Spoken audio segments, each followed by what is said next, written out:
How do you properly connect an oscilloscope ground clip? Imagine trying to listen to a conversation in a noisy room.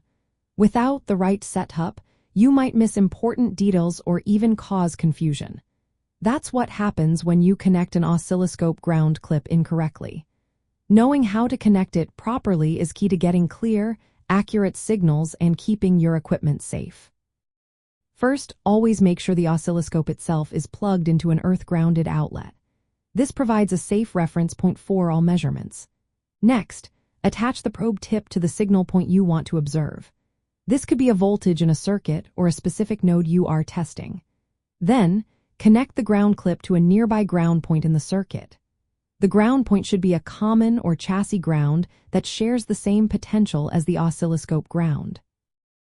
It's important to connect the ground clip as close as possible to the measurement point.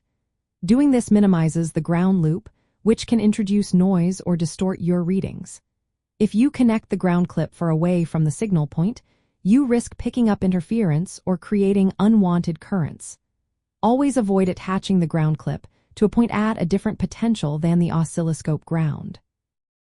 Connecting to a live or floating point can cause large currents to flow, which might damage your scope or circuit. For high-frequency signals, the inductance of the ground lead can affect your measurements. To reduce this, use the shortest possible ground lead or a specialized low-inductance ground spring clip. This helps keep your signal clean and accurate. Proper grounding is especially important when working with power electronics or sensitive circuits.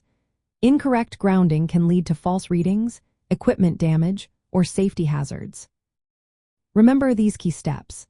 Ensure the oscilloscope is grounded through its power cord, connect the probe tip to the signal, attach the ground clip to the nearest circuit ground, use the shortest ground lead, and never connect to a different potential.